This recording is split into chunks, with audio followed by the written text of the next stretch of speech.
Ladies and gentlemen, welcome to the channel. My name is Facecast, and today we're going to talk about the best and worst troops in Art of War Legions. Now, I've done this a few times before, but this time is a little different because I brought some friends with me, including the Royals clan and the #1 ranked player in the arena. Before we begin, make sure to like this video and smash that subscribe button if you want to see more videos like this. So this is how this video is going to work this time around. I'm going to make my own tier list like I usually do, and then I'm going to share other people's tier list and read what they have to say about the rankings. I think this helps showcase that people have different and similar opinions. And when a majority of people have similar opinions, it kind of reinforces how good or bad specific troops are. Our first sacrifice is the infantry troop. Now, to make this short, I really don't want to say much about it, so let's just stick it in the F tier where it, I guess, belongs. Next, we have archers, and I frickin' love archers. They are ranged DPS units. I'm sticking them in the A tier as I usually do. Archers have 460 attack. That is tied with harbingers. And out of all of the multi-load troops, they have the most attack in the game, alongside harbingers. Next we have iron guards. I'm just gonna stick them in the E tier. They're like the poor man's version of paladins without a skill. Now we have bombers. They are also E tier troops in my opinion. If you count the skeletons that the necromancer spawns as actual troops, then the bomber has the third lowest health in the game. They also have 400 attack, which isn't quite that bad, but they are single load troops. When it comes down to it, catapults have the highest attack out of all common troops. The one thing that catapults have going for them is their burning oil skill that deals 450 lasting damage. In my opinion, catapults are great in the arena, but they can die quickly. Some people like them, some people don't. I specifically kind of like them. I'm not sure if I want to put them in the B tier or the A tier, so for right now, I'm just going to stick them in the middle. Hell jailers can go through obstacles like ghosts. I guess they're useful, but I don't really like them. I'm gonna stick them in the D tier. Next, we have the Inquisitor, and I'll tell you a fun fact about the Inquisitor. So the Inquisitor has 80 defense, which is tied for second most in the game, alongside the Meteor Golem and Templar Knight. The only troop to have more defense are Paladins. So even though they have great defense, other stats about them don't really stand out, so I'm just going to stick them in the D tier. Next we have fire mages who recently gained a buff. I'm sticking them in the C tier. They have 8,000 health and 440 attack, but they don't have special skills like ice mages or scholars. Run for your lives because there are bandits on the loose. I'm sticking them in the B tier. Bandits are still great DPS troops. And what makes them special is that their initial attacks deal ranged damage. Now we have Ogre Warriors, and I kind of view them as low-grade tanks. For a tank, their health is kind of low, their attack is kind of low, but they do have a heavy bash skill that deals damage and repels enemies. Ogre Warriors are great for new players who don't have many legendary tanks or paladins. Everyone knows about Ghost Assassins. They blink to the enemy's back line. They have 450 attack and 7,000 health. Ghost Assassins have a special skill called Shadow Dagger that deals 400 damage. So Ghost Assassins can really cause a lot of damage in a short period of time. They attack the back row. They're very useful.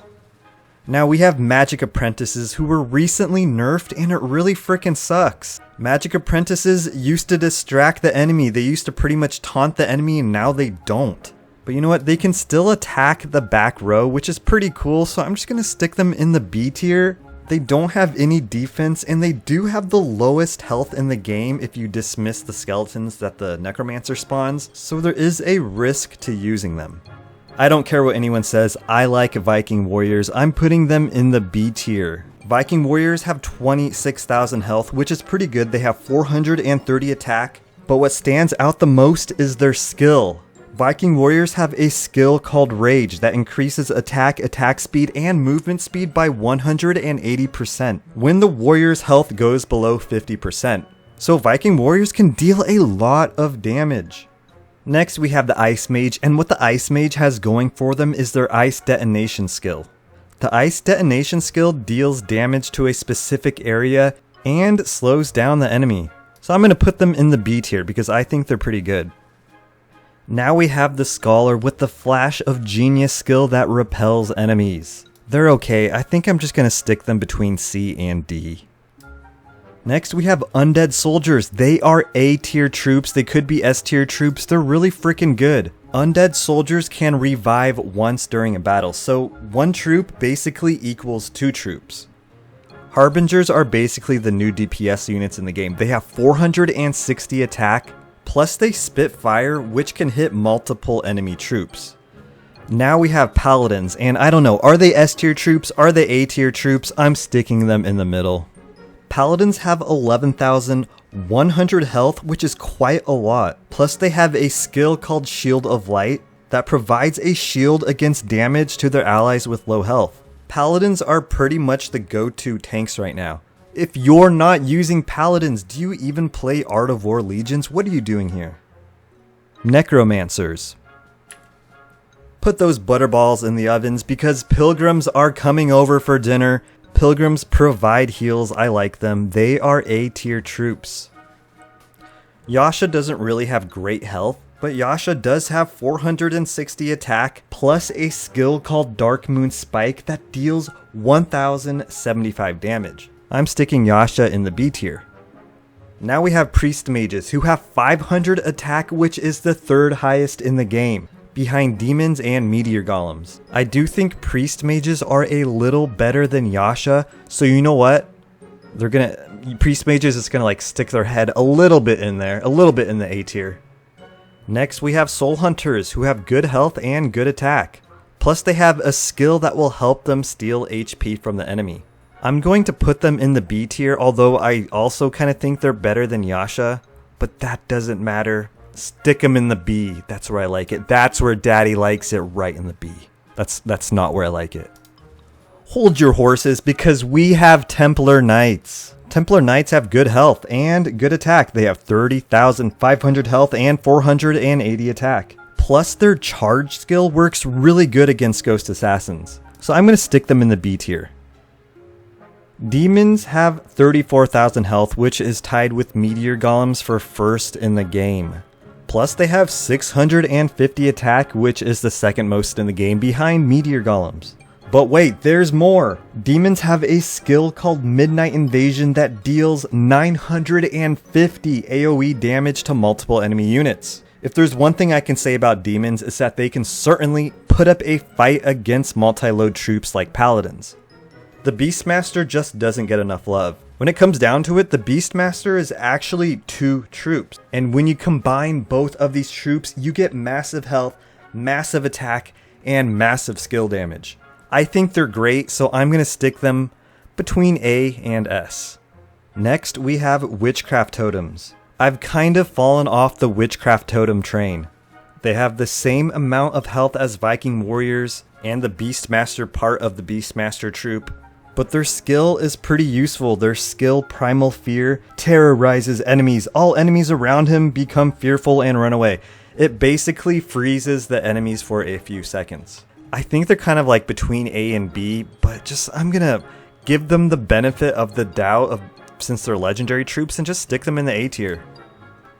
Last but not least, we have the Big Papa Meteor Golem. The Meteor Golem has 34,000 health, which is tied for most in the game with Demons. Meteor Golems have 690 attack, which is the highest in the game. Plus they have 34,000 health, which is tied for most alongside Demons. So they are S tier troops. Meteor Golems also have a really good AoE skill called Rock Throw that deals 875 damage. So this is what my tier list looks like. I have Demons and Meteor Golems in the S tier, followed by Paladins and Beastmasters. Then Archers, Ghost Assassins, Undead Warriors, Harbingers, Pilgrims, Witchcraft Totems. And then all of the rest down here. And then we have Infantry, and then Necromancers just disappeared for some reason.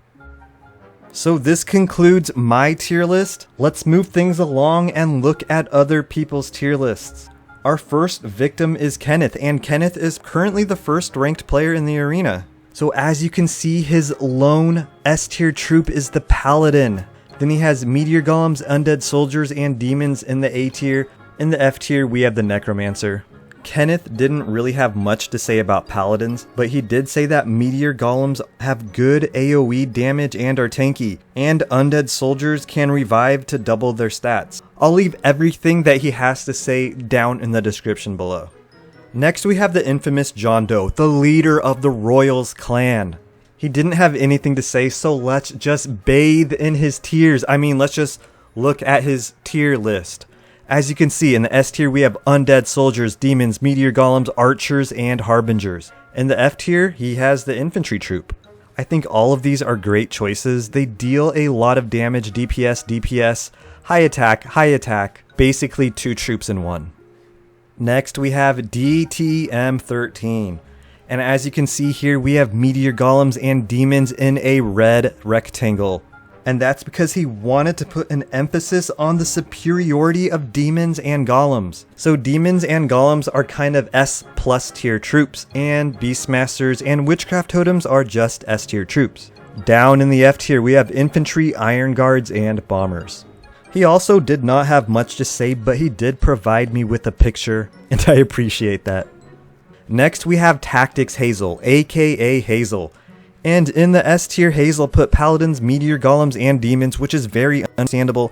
In the F tier, we have Infantry, Bombers, Hell Jailers, and Inquisitors. Hazel says that Paladins are great for tanking in the front or back lines, and that Meteor Golems and Demons are the best legendary heroes because they cause a lot of AoE damage. Something interesting he has to say is that Archers do so much DPS when balanced well in a team, and that they work well with Davison. I'll leave everything he has to say down in the description, so make sure to check it out. Last but not least, we have Kyodan, Kyodan. I don't know how to pronounce your name and I'm sorry. I'm just going to call you Dan. So as you can see, he puts Paladins and Demons in the S tier, Infantry in the F tier, and Necromancers in the Z tier. He says that Necromancers are bad, way too squishy skeletons and low summon rate. I agree. Dan says that Paladins are simply the tanks. They don't cause much damage, but they have a high capacity to block damage. I'll leave everything he has to say in the description, so check it out. Alright, I'm going to end the video here. Thank you for sharing your tier list with me. All 5 of you. I appreciate it so much. I know a lot of people can learn from it. And also, don't forget to smash like and subscribe. I'll see you guys next time.